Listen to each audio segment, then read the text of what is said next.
Hello friends, नमस्कार।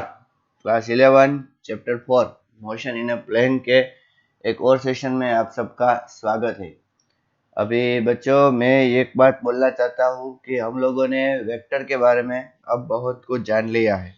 Vector को add कैसे किया जाता है, सब्ट्रैक्ट कैसे किया जाता है, मल्टीप्लाई कैसे किया जाता है, ठीक है। फिर साइन रूल और वो सब हमने पिछले 6 सेशन में सब कुछ देखा। उसका यूज करने का टाइम है। वेक्टर के यूज करने का अब टाइम हो गया है। तो सबसे पहले आज हम डिस्कस करेंगे वेलोसिटी वेक्टर। क्या डिस्कस करेंगे? वेलोसिटी वेक्टर, ठीक है। इसको मैं बोलूंगा वी बार। तो सबसे पहले वेलोसिटी वेक्टर की डेफिनेशन क्या है? Vector which represents vector which represents velocity of object. Velocity of object is called velocity vector. Velocity vector समझ में आया? मतलब कि जो वेलोसिटी रिप्रेजेंट करेगा उसे क्या बोलेंगे? Velocity vector. अभी वेलोसिटी की डेफिनेशन हमारे पास क्या है? Velocity is equals to displacement upon time. Velocity is equals to क्या है? Displacement upon time. तो इसीलिए अगर हमें ऐसा लिखना है कि वेलोसिटी वेक्टर, तो वेलोसिटी वेक्टर का मतलब क्या है? Displacement vector upon time. Time is a scalar quantity, ठीक है। मतलब कि टाइम में कोई वेक्टर वेक्टर नहीं आएगा, सिर्फ किसमें आएगा? डिस्प्लेसमेंट में। डिस्प्लेसमेंट वेक्टर, और ये होगा वेलोसिटी वेक्टर, ठीक है। समझ में आया आपको? अच्छा, there are two types of velocity. हमने ऐसा देखा था, two types of velocity. One, average velocity. एक कैसी वेलोसिटी है? Average velocity. और दूसरी इंस्टंटेनियस वेलोसिटी। Instantaneous velocity. एक बात याद रखिए, यहाँ पर वेलोसिटी हम डिस्कस कर रहे हैं, स्पीड हम डिस्कस नहीं कर रहे, ठीक है। जब कभी भी आपको स्पीड पूछा जाए ना, तो आप ऐसा कर देना, speed is equals to magnitude of instantaneous velocity. आपको जो भी इंस्टंटेनियस वेलोसिटी मिले उसका क्या लेना है? मैग्नीट्यूड ले लेना है, ठीक है। तो हमें क्या मिल जाएगा? स्पीड मिल जाएगी। तो आइए शुरू करते हैं। पहले एवरेज स्पीड नहीं, सॉरी, मैंने एवरेज स्पीड लिख दिया, सॉरी। एवरेज स्पीड नहीं, एवरेज वेलोसिटी। क्या होगा? एवरेज वेलोसिटी, ठीक है। अभी पहले हम क्या डिस्कस कर रहे हैं? एवरेज वेलोसिटी, ठीक है। तो उसका सिंबल ऐसा है और ऊपर में ऐसा एरो लगा दूंगा, तो ये क्या इंडिकेट करेगा?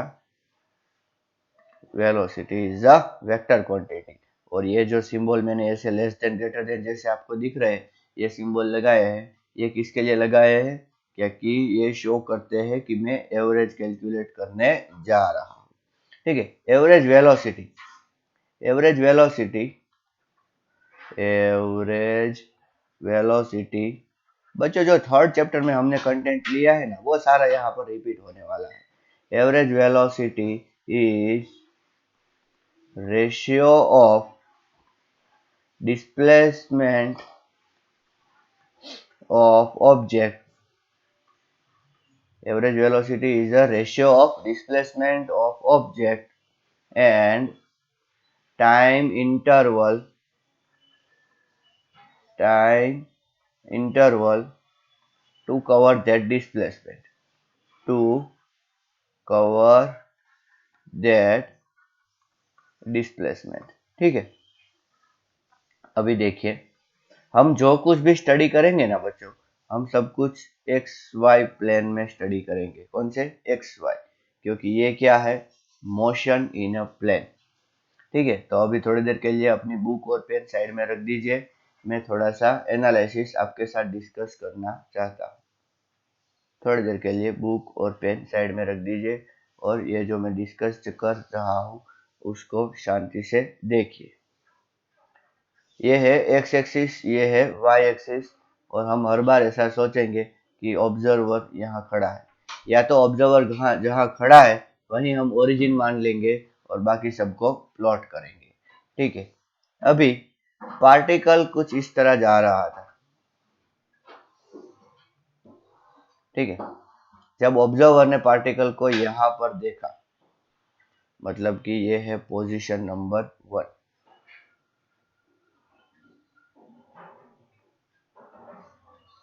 तो उसका पोजीशन वेक्टर क्या आएगा, r1 बार। फिर वो देखता रहा और यहाँ पर आया, तब उसने देखना स्टॉप कर दिया। किसने देखना स्टॉप कर दिया, ऑब्जर्वर ने।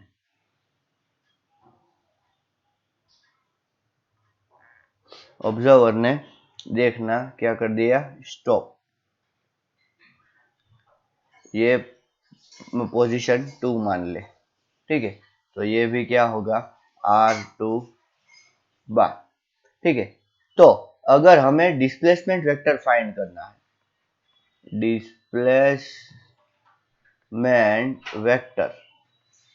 डिस्प्लेसमेंट वेक्टर का मतलब क्या है, final position vector minus initial position vector. Final position vector minus initial position vector. देखिए ये 1 है, ये 1 क्या है, इनिशियल पोजीशन, क्योंकि यहाँ से ऑब्जर्वेशन स्टार्ट किया था। और ये जो है 2, ये क्या है, फाइनल पोजीशन। क्या है ये, फाइनल पोजीशन। ठीक है, तो हम r1 और r2 इन दोनों को जोड़ देंगे। मतलब कि अगर कोई पूछेगा कि ऑब्जेक्ट किधर गया, तो हम बोलेंगे ऑब्जेक्ट 1 से 2 की ओर गया, 1 से 2 की ओर गया। तो ये हो गया हमारा डेल्टा आर बार। क्या हो गया, डेल्टा आर बार। और इस डेल्टा आर बार को हम क्या बोलेंगे, डिस्प्लेसमेंट वेक्टर। ठीक है, सोचो कि ये पॉइंट 1 है, कोई सिटी है जहां पर बहुत बारिश हुई, सो फ्लड प्रॉब्लम हो गया, तो कितने सारे लोगों को डिस्प्लेस किया गया इस सिटी पे। ठीक है, तो लोग तो सीधे, तो ऐसा कंपलसरी नहीं है कि ऐसा सीधा रास्ता होगा ही, तो लोग ऐसा चल के गए। लेकिन हम क्या बोलेंगे कि लोगों को यहाँ से कहाँ डिस्प्लेस किया गया, वो 1 से 2 पर डिस्प्लेस किया गया। तो ये हो गया डिस्प्लेसमेंट वेक्टर। बच्चों अगर ये आप ट्राइंगल रूल यहाँ पर लगाओ तो आपको देखेगा कि r1 bar plus delta R bar is equals to r2 bar. Okay, या तो ऐसा, delta R bar is equals to r2 bar minus r1 bar. समझ में आया। और ये क्या है, this is a displacement vector. ठीक है, समझ में आया क्या। अच्छा, मैं अगर आपको कुछ ऐसा बोलूं, सोचिए, ये सिर्फ एग्जांपल के लिए मैं ले रहा हूं। ठीक है, ऐसे गया, तो ये है पोजीशन 1 और ये है पोजीशन 2। तो इतना जो आया 1 से 2, इतना ये हो जाएगा डिस्प्लेसमेंट वेक्टर। अगर वो यहाँ तक आया था 3 तक और तभी हमने देख लिया था, तो डिस्प्लेसमेंट इतना ही होगा। ठीक है, ठीक इसी तरह यहाँ पर देखो कि अगर वो ऑब्जेक्ट यहाँ पर ही आया होता, ये है पोजीशन नंबर 3। ठीक है, तो मैं यहाँ पर क्या करता हूँ, देखो, ये आपको ड्रॉ नहीं करना है, ये समझने के लिए ही मैं आपको एक्सप्लेन कर रहा हूँ। ये हमारा हो गया r3 बार। ठीक है, और अगर हमें डिस्प्लेसमेंट वेक्टर ड्रॉ करना है वहां पर, तो डिस्प्लेसमेंट वेक्टर हम कैसे ड्रॉ करेंगे, तो 1 से 3 की ओर। ठीक है, अच्छी तरीके से आपको समझ में आया। अच्छा, अगर यहाँ पर ड्रॉ करना है तो बहुत पास में हो जाएगा। ठीक है, तो ये डिस्प्लेसमेंट वेक्टर किस तरह ड्रॉ किया जाता है ये आपको समझ में आया अच्छी तरीके से। आपको क्या करना है, पहले इनिशियल पोजीशन वेक्टर ड्रॉ कर देना है। फिर फाइनल पोजीशन वेक्टर ड्रॉ कर देना है। तो उसकी दो टिप आपको मिली, उन दोनों टिप को डायरेक्टली स्ट्रेट इनिशियल से फाइनल की ओर, फिर फाइनल की ओर एरो करना है, जैसे मैंने यहाँ पहले किया है। तो आपको मिल जाएगा डिस्प्लेसमेंट वेक्टर, और displacement vector delta R is equals to क्या हुआ, R two bar minus R one bar is equals to ये डिस्प्लेसमेंट वेक्टर हुआ। तो अभी हमें वेलोसिटी वेक्टर चाहिए, तो velocity vector, average velocity vector कैसे मिलेगा, average velocity vector is equals to, हमने अभी क्या लिखा था, डिस्प्लेसमेंट वेक्टर। और सोचो कि 1 से 2 आने के लिए उसे टाइम लगा डेल्टा टी, कितना टाइम लगा, डेल्टा टी। तो ये हो गया क्या, एवरेज वेलोसिटी वेक्टर। क्या हो गया, एवरेज वेलोसिटी वेक्टर। अगर हमें ऐसा लिखना है क्या, कि देखो अच्छी तरीके से, R two bar minus R one bar upon delta T, ठीक है। या तो अगर आपको डेल्टा टी भी ना लिखना हो, आपको कुछ इस तरह लिखना हो, T two minus T one, तो भी आप लिख सकते हो, ठीक है। ये T two minus T one तो सिर्फ आपको घड़ी देखना है कि कितना टाइम हुआ उसको 1 से 2 जाने के लिए, तो आपको वो क्या मिल जाएगा, वेलोसिटी वेक्टर। समझ में आया आपको अच्छी तरीके से, ठीक है। तो वेलोसिटी वेक्टर हम किस तरह फाइंड करते हैं, पहले डिस्प्लेसमेंट वेक्टर को फाइंड कर लेते हैं और उसके बाद में उसको डिवाइडेड बाय टाइम करते हैं, ठीक है। अभी देखिए, अगर हम ऐसा सोचे, ये जो R2 बार है बच्चों, मैं यहाँ ऊपर लेता हूँ, सॉरी मैं दूसरी डायग्राम ही ड्रॉ कर देता हूँ ताकि आपको अच्छी तरीके से समझ में आए। देखना अच्छी तरीके से बच्चों, मैं ये डायग्राम ड्रॉ कर रहा हूँ। अब से हर बार हम एक्स एक्सिस और वाई एक्सिस में ही खेलेंगे, ठीक है। कभी कभार जेड एक्सिस आ जाएगी।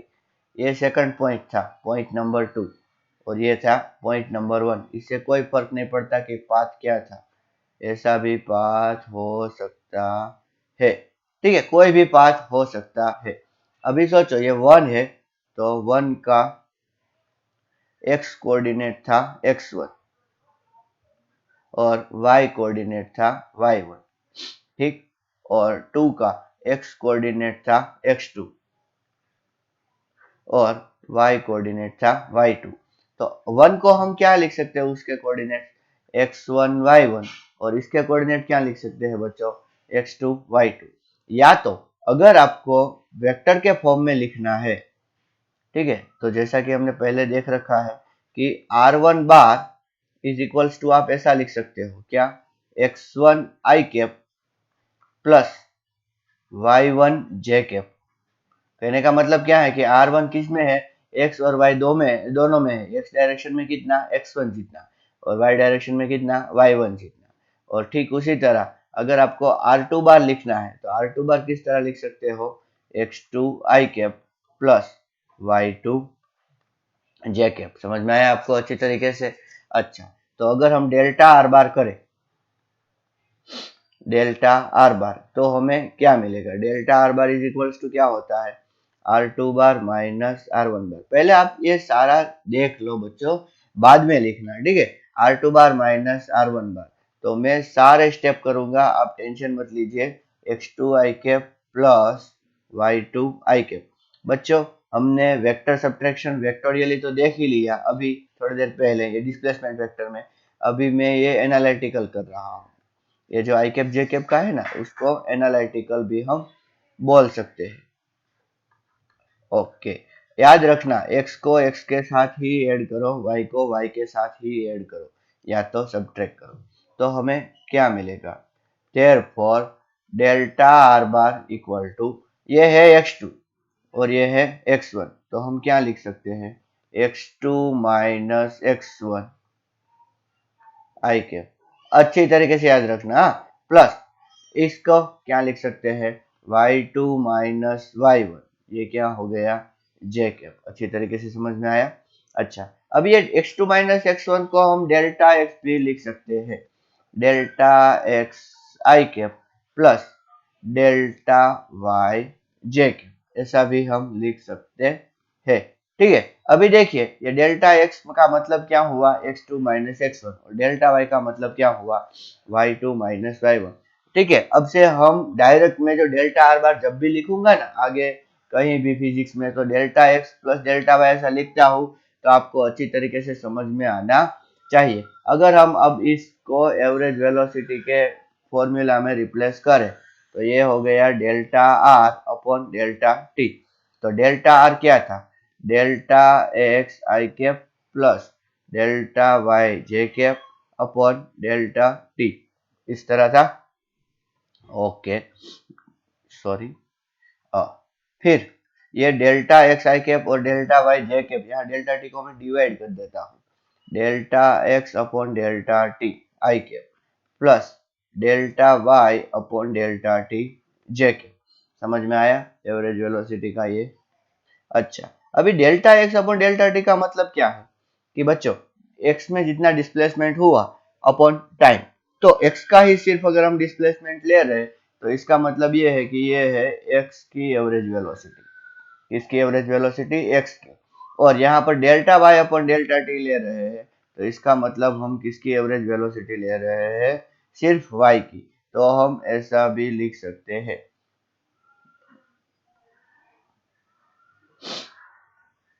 ठीक है, समझ में आया आपको अच्छी तरीके से। अगर आपको उसका मैग्नीट्यूड मालूम करना है कि हाँ भैया कि एवरेज वेलोसिटी जो है उसका मैग्नीट्यूड क्या है, तो आपको देख, हमने वेक्टर में पढ़ा था ना कि पहला जो वी एक्स है, जो हमें जो मिला नेगेटिव पॉजिटिव क्या मिला उससे कोई फर्क नहीं पड़ता। क्यों, क्योंकि स्क्वायर करेंगे तो प्लस ही आएगा। प्लस यहाँ पर हम वी वाई का स्क्वायर कर देंगे। ठीक है, तो ये हमें क्या मिल जाएगा बच्चों, एवरेज वेलोसिटी का मैग्नीट्यूड। ये है एवरेज वेलोसिटी, ये क्या है, एवरेज वेलोसिटी, और ये क्या है, मैग्नीट्यूड ऑफ एवरेज वेलोसिटी। ठीक है, समझ में आया आपको। देखो मैं आपको फिर से एक बार ग्राफ ड्रॉ करके एक्सप्लेन करना चाहता हूँ। क्या, ये है x और ये है y।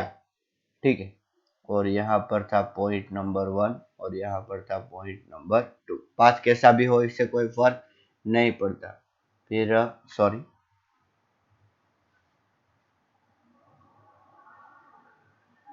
ये 1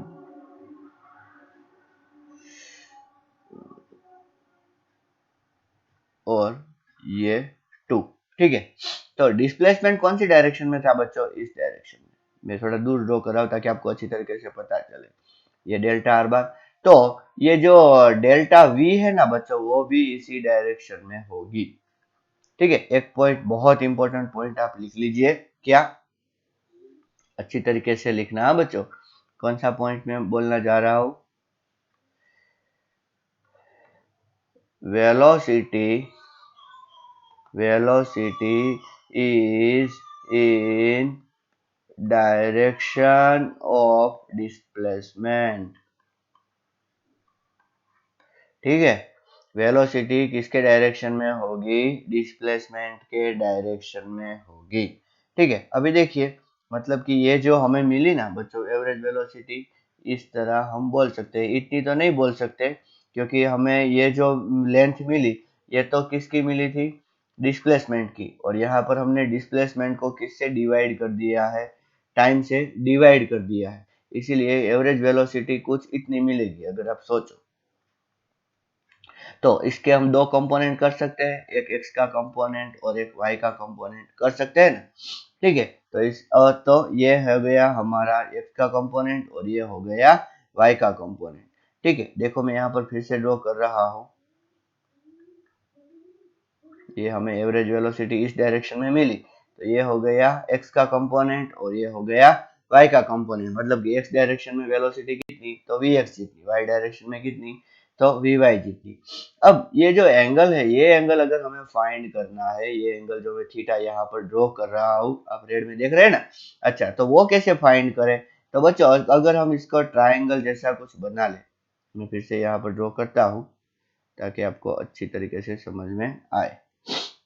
ठीक है, मैं थोड़ा बड़ा करके शो कर रहा हूं, ये v है, ये क्या है v x है, और ये क्या है v y है, ये थीटा है। तो हम एक राइट एंगल ट्राइंगल इस तरह ड्रॉ कर सकते हैं, तो इसको वी वाई बोल सकते हैं और इसको क्या बोल सकते हैं वी एक्स। तो tan theta is equals to क्या होगा दिस अपॉन दिस, मतलब कि V Y upon V X. समझ में आया? तो यहाँ पर theta, therefore theta is equals to tan inverse V Y upon V X. याद रखना है एक बात, क्या कि ये जो थीटा है ये विथ रिस्पेक्ट टू इसमें जो डिनोमिनेटर में होगा ना उसके विथ रिस्पेक्ट टू होगा। तो क्या है here, therefore here theta is angle of velocity या तो average velocity with respect to X component. ठीक है, या तो एक्स कंपोनेंट कौन सी डायरेक्शन में हो रहा है एक्स एक्सिस, मतलब कि with respect to X axis. तो बच्चों जब भी आपको एवरेज वेलोसिटी का एंगल फाइंड करने को बोले तो ये आप फॉर्मूला याद रखना, और जब भी आपको मैग्नीट्यूड फाइंड करने को बोले तो ये फॉर्मूला याद रखना, और ये टोटल फॉर्मूला है। ठीक है, समझ में आया? तो ये हमने किसके लिए डिस्कस किया बच्चों, ये हमने डिस्कस किया एवरेज वेलोसिटी के लिए। अब आइए डिस्कस करते हैं इंस्टंटेनियस वेलोसिटी। इंस्टंटेनियस वेलोसिटी, ठीक है, इंस्टंटेनियस वेलोसिटी को सिर्फ v बार के नाम से भी हम जानते हैं। ठीक है, अभी हमारे पास एवरेज वेलोसिटी क्या था, we know that average velocity is given by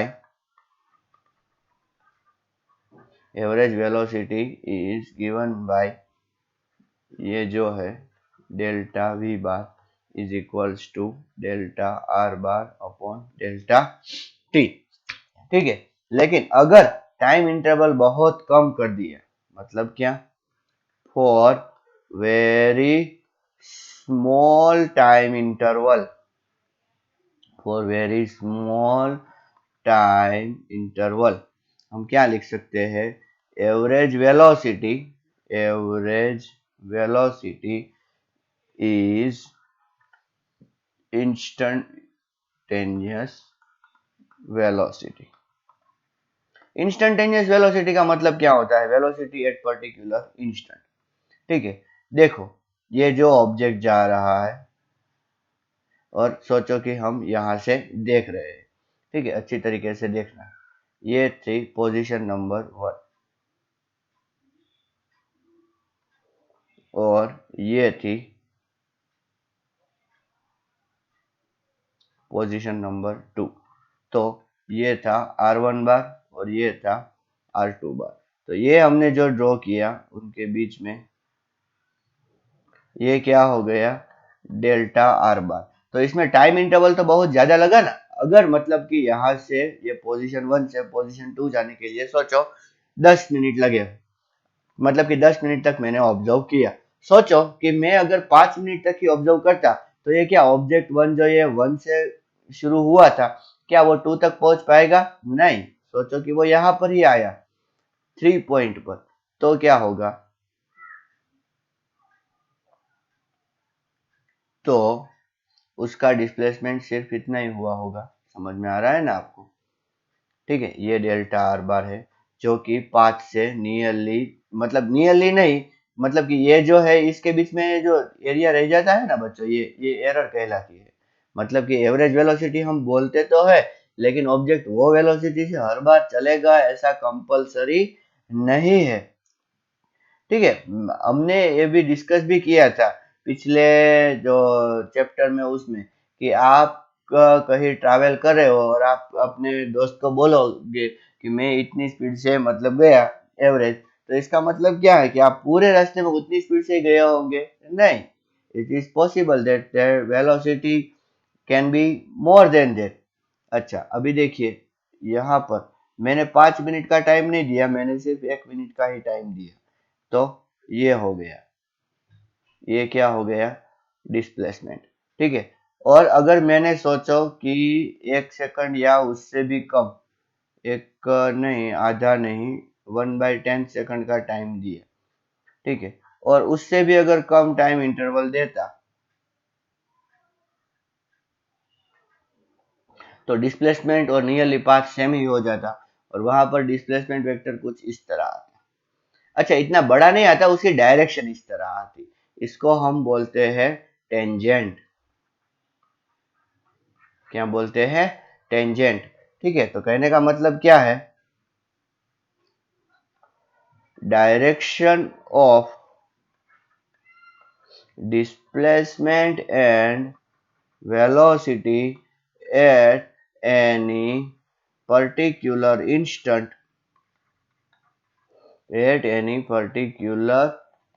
instant can be known by drawing tangent at that point। ठीक है, तो अब से जब भी मैं ऐसा बोलूंगा कि यहाँ पर टेंजेंट ड्रॉ करने से पता चल जाता है, तो इसका मतलब ये जो है, ये मैंने ये छोटा सा टाइम इंटरवल लिया, ये और ये सब एक्सप्लेन किया वो। ठीक है, bye drawing tangent at that point. अच्छी तरीके से आप याद रखना। ठीक है, क्योंकि हमने बहुत कम टाइम इंटरवल दिया था, तो जैसा कि हमने रिएक्शन टाइम वाले कंसेप्ट में डिस्कस किया था कि वो रिएक्शन टाइम बहुत कम टाइम इंटरवल होता है, तो उसमें ऑब्जेक्ट नियरली स्ट्रेट चलता है और उसकी स्पीड भी नियरली कांस्टेंट रहती है। ठीक है, तो इसका मतलब क्या है? For very small time interval, for very small time interval, जिसको हम एक वर्ड में क्या बोलते हैं? इंस्टेंट। क्या बोलते हैं? Instant. Magnitude of velocity is equals to speed, ऐसा भी हम बोल सकते हैं। क्यों? क्योंकि मैंने अभी बोला कि हम ऐसा सोच सकते हैं कि ऑब्जेक्ट नियरली स्ट्रेट लाइन में चला होगा, और जब ऑब्जेक्ट स्ट्रेट लाइन में चलता है तब उसकी वेलोसिटी और स्पीड नियरली क्या रहती है? सेम। ठीक है, आइए अब थोड़ा सा एनालिटिकल पार्ट भी देख लेते हैं। देखो, एनालिटिकल पार्ट क्या है? हमने क्या देखा था? Delta V bar is equals to delta X by delta T I के plus delta Y by delta T J के। किसके लिए हमने देखा था? ये एवरेज वेलोसिटी के लिए देखा था। ठीक है, for small time interval, for small time interval limit delta T tends to zero. इस स्मॉल का दूसरा नाम क्या है? मैं यहाँ पे लिख रहा हूँ इनफाइनाइटेसिमल स्मॉल, बहुत small. Delta V bar is equals to V bar, सिर्फ हम क्या लिख देंगे? V bar. ठीक है, इसको मैंने स्मॉल टाइम इंटरवल बोला है, तो इज इक्वल्स टू हम क्या लिख सकते हैं? Limit delta T tends to zero. Delta T बहुत कम है, टाइम इंटरवल मैंने बहुत छोटा कर दिया है। ठीक है, जब हम ऐसा लिमिट जैसा लिखते हैं ना बच्चों, अच्छी तरीके से याद रखना, ये सब लिमिट लिखते हैं उस टाइम पर तो हमें डेल्टा डेल्टा ही लिखना है। ओके, अब जब हमने इस लिमिट को अप्लाई कर दिया तो इसको हम लिख देंगे dx, बहुत कम, और इसको क्या लिख देंगे? dy। समझ में आया आपको अच्छी तरीके से? dx upon dt I cap plus dy by dt j cap, और dx अपॉन dt को फिर से मैं क्या बोलूंगा? vx I cap plus vy j cap. ठीक है, ये हो गया मैग्नीट्यूड। और फिर अगर इसका, सॉरी मैग्नीट्यूड नहीं, ये हो गया पूरा वेक्टर। और अगर मैग्नीट्यूड जानना चाहते हैं तो V X square plus V Y square, उसका अंडर रूट, तो ये हो गया मैग्नीट्यूड। और अगर हम थीटा जानना चाहते हैं तो tan inverse V Y upon V X. ठीक है, समझ में आया कि नहीं अच्छी तरीके से आपको? हाँ, ओके। अब देखिए, सोचो, कुछ एग्जाम्पल है। एग्जाम्पल कुछ इस तरह है, R bar is equals to 2t square I cap plus 3t cube J cap. ठीक है, find V X V Y and speed at time t। ये एग्जाम्पल में आपको सब कुछ समझ में आ जाएगा। तो V X is equals to क्या करना होगा, D D T of 2t square. क्यों? क्योंकि यहाँ पर आई कैप है, इसलिए इतना ही करना होगा। अभी 2t स्क्वायर का क्या होगा, 4t। Very simple. V Y is equal to क्या करना होगा, so D D T of 3t cube, तो उसका क्या होगा 9t स्क्वायर। ठीक। So what is velocity, velocity is 4t I cap plus 9t square J cap. समझ में आया आपको अच्छी तरीके से? बस ऐसे करना है। फिर अगर हमें वी एक्स, हमने ये वी एक्स कैलकुलेट कर लिया, हमने ये वी वाई भी कैलकुलेट कर लिया। ठीक है, अगर हमें स्पीड कैलकुलेट करनी है तो स्पीड का मतलब क्या होता है, अंडर रूट ऑफ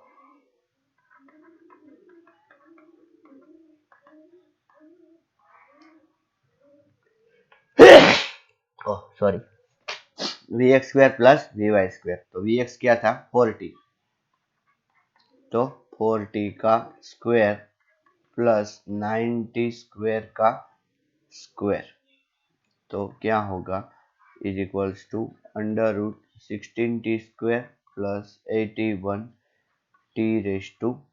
ठीक है, अगर कुछ वैल्यू दी है तो आपको वो वैल्यूज अप्लाई करने होंगे। समझ में आया अच्छी तरीके से आपको? So in this way we can define easily velocity vector. Okay, thank you and नमस्कार।